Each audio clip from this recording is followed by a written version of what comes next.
ladies, gentlemen, children of all ages. We are so excited to welcome you to Innovate today. This is our third day to Innovate.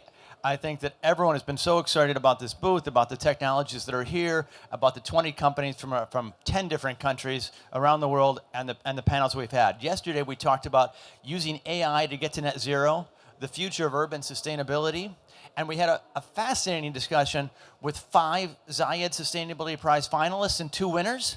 And today we've got a lot more on the agenda for you. Today it's about water security, which is such a big issue not just here but around the world, and then food security, which is a big issue everywhere, and agritech and what we're doing here. So we've got several companies here that are going to talk about what they're doing in terms of water and food security, and then we'll have individual presentations from each of the companies that are on the panels. So we welcome you to Innovate for the last day. Enjoy it, and without further ado, I bring you Katie Washburger, who I didn't get that. You told me exactly how to say that before, and I still got it wrong.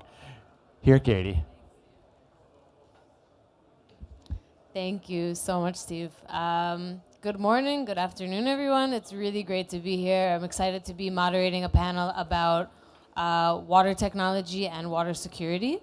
Shall I sit down?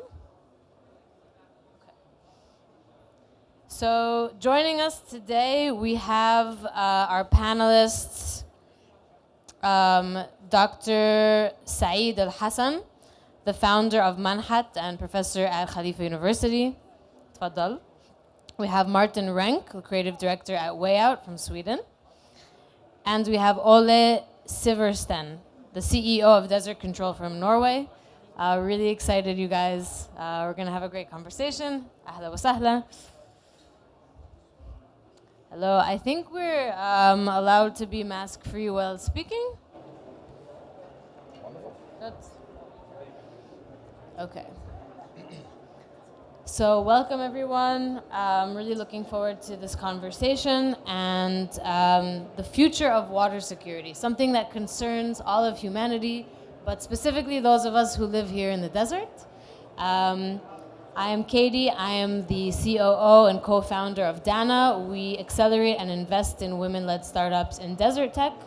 So this is, I'm not really a stage person, but today we're going to be playing the role and engaging critical and curious discussion about some of the topics. So to get us started off, I'd like to start with Dr. Al-Hassan. So you have 2 jobs. You're an academic and a founder. So I'd love to ask you a little bit about the connection between research, academia, and the private sector, how you see those realms interacting here in the UAE. What are the challenges of bringing, innovation from the academy into the market? Sure. Do I not need it? Oh, okay. So, first of all, thank you for this invitation to be here in this esteemed panel. So, myself, I've been in academia for almost 11 years, doing fundamental research that provides solutions for different problems in UAE. One of them is water. From my experience, one of the challenges that we have here is the following. So, it seems that in academia there is a tendency to focus on research that will always generate publications for scientific consumptions, and always putting ourselves in an ivory tower to avoid discussion with the public. There's obviously a spectrum of different faculties who would like to also engage with the public so they can actually educate the public about the challenge that we're facing. Now, in terms of how technologies are developed in the university and how they are translated into the private sector, it is more challenging, especially here, because there is still an evolving ecosystem that would like to see outcomes of universities and research institutes into viable product that can serve the market. A prime example is us here. We have IPs that are generated from research and development activities, and we wanted to bring these products to the market. The challenge we are facing is that mainly from an investor and private sector point of view. Private sector don't care that you have the most awesome patent ever. They care whether you can translate this patent into a viable product that can generate revenue. Now, there are obviously steps to allow you to make your awesome patent into a viable product. These steps, some of them are missing, mainly grants that will provide support for startups to bridge these gaps between a lab scale product into a final product that can be sold to the Are market. you referring to government grants particularly?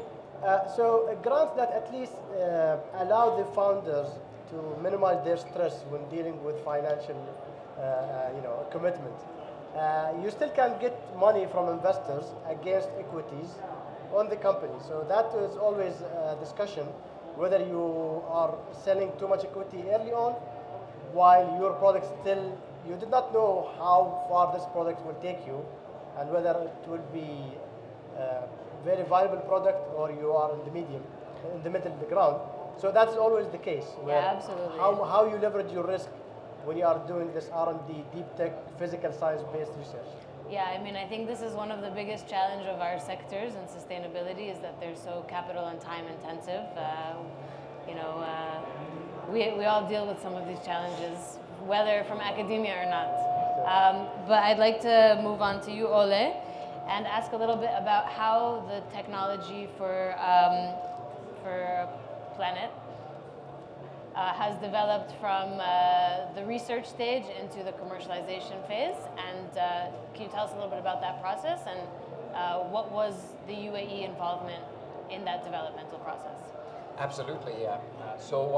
And I'd also like to comment a little bit on the area of kind of like how do you get the right level of financing and grants and what is the role of that into it. So, because that's been an important part of our journey at Desert Control as an example, where we have an innovation that came from sort of the deep tech science communities within the oil and gas industry and with academia, and our innovation to have a product that can save enormous amounts of water by making desert lands into fertile lands and saving water in these areas came from that industry, came from areas of heavy academia. The idea came about in 2005. It took us sort of 12 years of R&D and getting the patents done and all these things, close collaboration also with the academia side, a very challenging process. But we were fortunate to also get a number of grants as we came to the UAE, working closely with the Expo Live program as an example. And I think some of the things that we learned about that funding part and those grants is that they need to be very geared towards the commercialization. Because I believe that grants are great, but I also say that lions that are brought up in a cage will not survive in the jungle, neither in the desert, right? So you need to have that edge of, survival. How are we going to make this, commercially viable as well as advancing through the technology readiness levels? So that's what we've been working with very actively here in the UAE since 2018. We've worked with nice accelerator and incubator programs here with In5 Tech in Dubai, with the Expo Live program, and various other ecosystems that is helping us to position for the commercialization. Also, we found it very, very important to work both with academia and organizations that provide independent research-based validation of your technologies. So we've had the pleasure of working with, for example, International Center for Biosaline Agriculture here to do that validation stage. And that was one of the really important steps as well to get investors to believe and buy into this, right? Because when you come out there with an innovation and basically we say we can turn desert sand into fertile soil in less than 7 hours and save you 50% of the water, most people say, this sounds too good to be true. No investor is going to put money into this unless you have independent validation.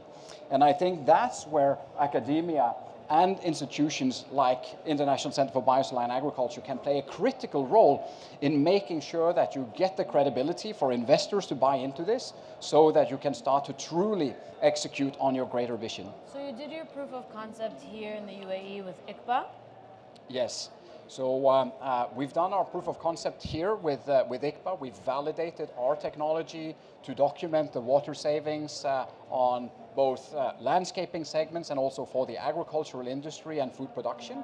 As part of that, we also expanded those pilot initiatives to a number of farmers, growers, landowners to work hand in hand and kind of like show the results of the ICBA validation in the real world as well, to make sure that this line is going to survive in the real world. Amazing. Thank you so much, Ole. So now we'll move to you, Martin.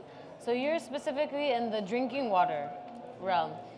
Can you talk to us a little bit about some of the challenges and developments in terms of commercialization of drinking water? There are no challenges and there are no problems, because they call this the blue planet, and it gets its nick from the fact that most of its surface is covered in water. Water is everywhere, it's abundant, and it's an almost infinite resource. Fresh water is not. The problem isn't that the water isn't accessible, the problem is that it's not safe to drink when we talk about drinking water. But 100% of humanity is our target group. And our system is based on a commercial platform, because whether you realize it or not, wherever you get your drinking water, if it's from pipes like we get it in Scandinavia, we get perfect drinking water in our pipes in our homes. We don't need to filter it again. But the thing is that we pay for it through taxes. So wherever you get your drinking water, you're already paying for it in some way. And our system is being based on a commercial platform. It's lucrative from day one. So that's basically the principle of ours. So who are your main customers? And I know that you're in very diverse ecosystems and regions worldwide. Yes. Can you talk a little bit about how you adjust the product to the needs of each ecosystem and who some of your customers are? The adjustments would mainly be on a technological level, because all water sources are different. We can take water from the oceans, very saline water, we can treat it and turn it into perfect drinking water. So it goes through several steps of treatment methods to get rid of all particles and bacteria and so on and so forth, and then we remineralize it to be perfect drinking water, because minerals are needed for humans to be able to digest the nutrients that we normally eat. So of course we have to adjust our technology to where we're at, and we also have to adjust our business model to some degree in terms of who it is we're supplying the water to. Because what we're doing is, we're doing a distributed infrastructure. So we're putting micro factories out on a grid and producing water locally, and then we're distributing it in stainless steel food grade vessels, and we're cleaning those vessels in the factories again. So depending on the context where the water is distributed, it could be within the hospitality industry, it could be on a community level, it could be in hospitals and schools and so on and so forth. So, but our basic model is that we lease out our systems, and that means that they are profitable from day one to whoever is operating them, and also to us and whoever is investing in us. If I could just add one comment as well, because I like your vision, kind of like the picture of the blue planet. And we're talking about water, sort of our planet being covered on the surface with water. I think it's something like 71% of the surface of the Earth that is covered with water. But water is not something we look at in surface, right? When we drink water, it's the volume of water that we look at. And if we take all the volume of fresh water on Earth that is available, we would actually make it into a sphere, like a big round bubble of water. All the fresh water on Earth would be 272 kilometers in diameter of that sphere. It would be from Abu Dhabi to north in Ras Al Khaimah, right? So that's all the fresh water on Earth. So the Earth is covered with water on the surface, but in terms of volume, we don't have that much water. I mean, you're absolutely right. And now that, it's we are active at the World Expo in Dubai, and they're right now in the United Nations Goals for Sustainable Development. And the current theme for the water there is groundwater. So a lot of the water is hidden in sources and in aquifers and in the water table that we don't see, and it's affected by what's going on above it, of course, and also any kind of trickle down stream on the way there. So, but just to answer or comment on your comment, of course, the available fresh water today would be a definable sphere.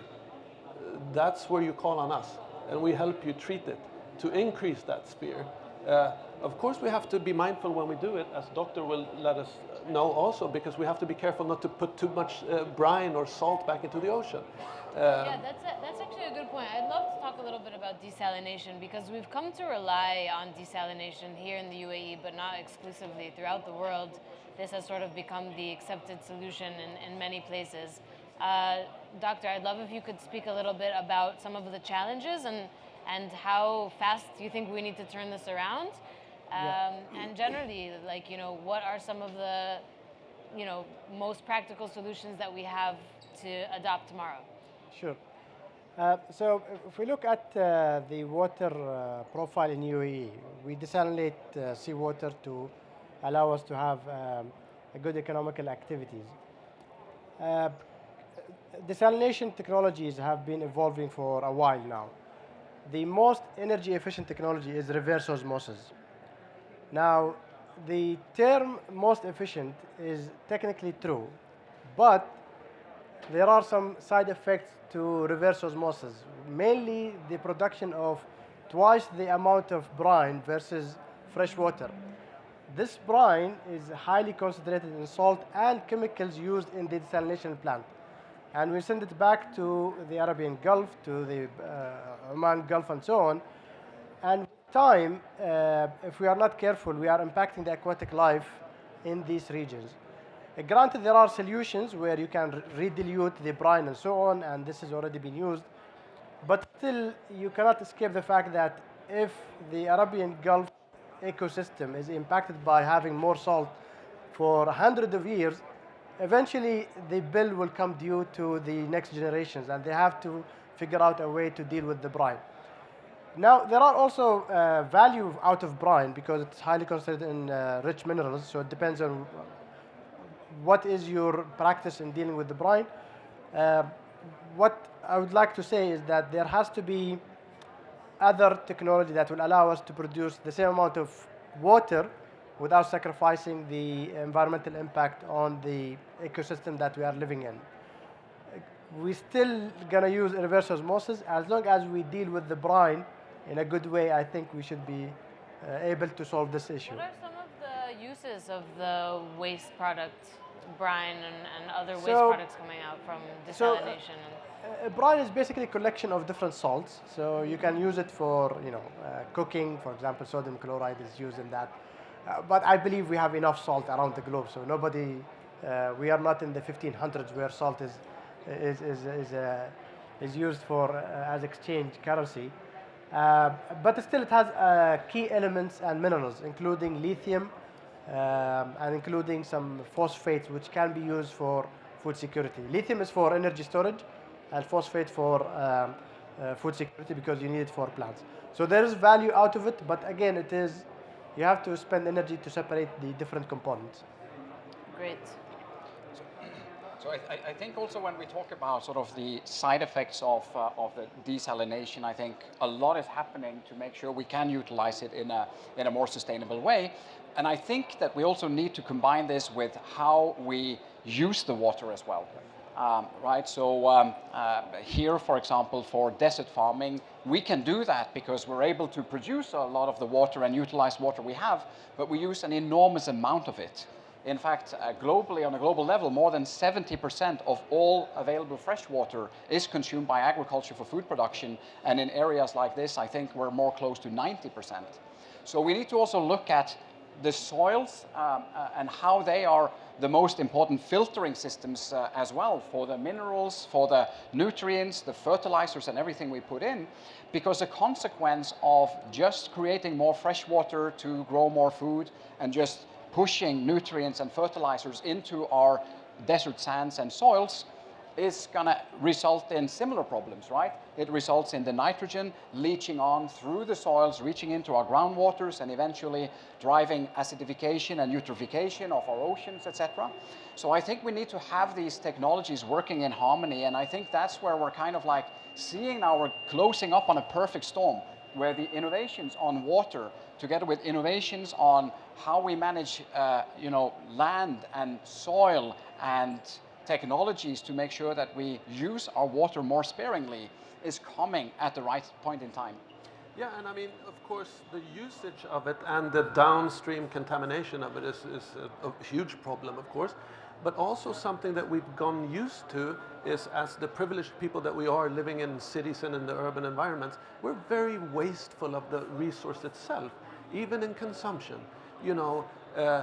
So when we talk to people in parts of the world where water is actually scarce on a daily basis, today 1/3 of humanity live in water scarce regions.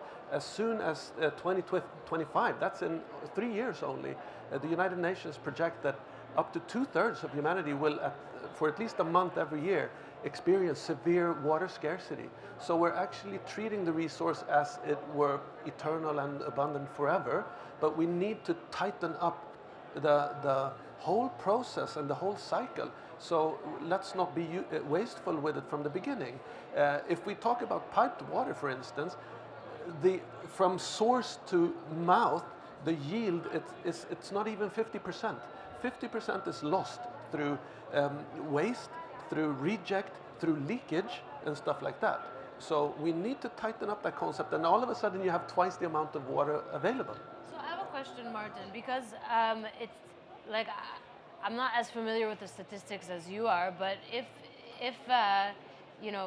2/3 of our planet by 2025 is going to be experiencing water scarcity, how do solutions like yours, address some of that scarcity in communities that might not be able to afford high-tech solutions, that might be more adaptable for more of the privileged communities? That's a really good question, and I'll tell you what, the way we do it today is that we centralize water treatment. So we put in place a huge mega factory somewhere, and we absolutely devour the available water. We suck up all the water from the water table, and then we make it basically unlivable. So we're kind of like de-terraforming this place. We're making it impossible to farm in that region, just so that we can make quick profit by bottling the water and sending it out to people screaming for it because they are basically dying from thirst. The way we look at that is that we instead put in place a distributed infrastructure. So we have our micro factories that produce water autonomously and locally. So we produce where the water is consumed. There's no need to transport it and spew out all these greenhouse gases and use up a lot of resources just to transport the water. But we produce it on site, and we operate on site, and we distribute it on site also. So that's a way of creating a resilient infrastructure. Because if it's something that we learn from these last few years of pandemics, is that we can no longer rely on global value chains. We have to be self-sufficient locally, and we have to take care of the place under our feet. And what that basically means is to go back to the ways of our ancestors and just use what we need. Do not stockpile. Do not trade it across the planet. You have it right where you are, at least when it comes to water. Absolutely. Okay, so just to wrap up, I'd love to hear each of you talk a little bit about how you would like to envision, the next generation in terms of water security here in the UAE. What do you think is needed in order to ensure that this country and this region has the least amount of water scarcity challenges in terms of policy, in terms of research, in terms of funding? I'd love to hear some of your visions. You can start us off, Ole. Yeah, I think it's a very good discussion point. And I mean, we look at energy consumption, and we've started to have sort of classifications, on how energy efficient you are with different gradings, etc. I think we also should look at that in terms of water efficiency. I think we should look at land use in terms of how efficient is that land on utilizing water. If it's a landscape, if it's a farming area for food production, we need to improve the water efficiency of these land areas significantly. I mean, if we take a simple thing here in the UAE, such as date palms, for example, it takes approximately 250 liters per day to, keep growing a date palm. There are 40 million date palms in the UAE, and that's 10 billion liters of fresh water every day, enough to fill 4,000 Olympic swimming pools daily for our date palms. Now, if we could cultivate that soil to a much better water retention level, you would be potentially at half of that. That's an enormous amount of water that we could free up. And I think by looking at ways of putting requirements and policy in place for how much water a property, a food production should use, we will come a long way. And I also think that, consumers, we vote with our wallets, right? So if we had markings on products on their water footprint, I'm pretty sure that a lot of people would choose the ones that are made more sustainably. Thank you, Ole. Go ahead, Martin.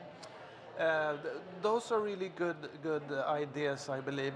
I think that sometimes we're unfair to the consumer and leaving it to them to solve the problems of the planet. That's what we have our politicians for, really.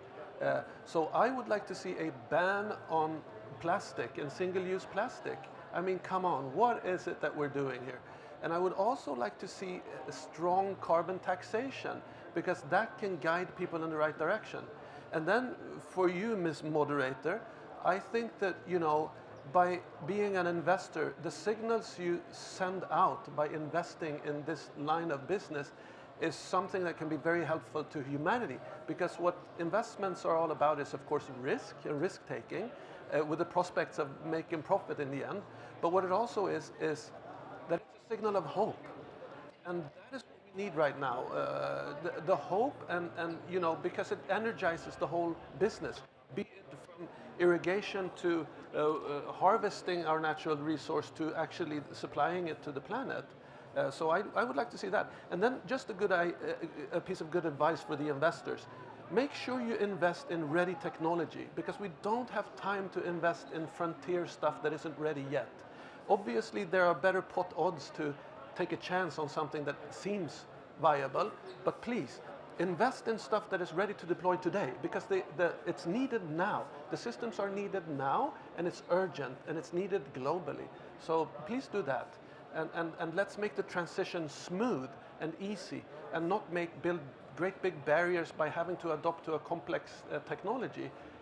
Simple tech, ready tech, and please do it now.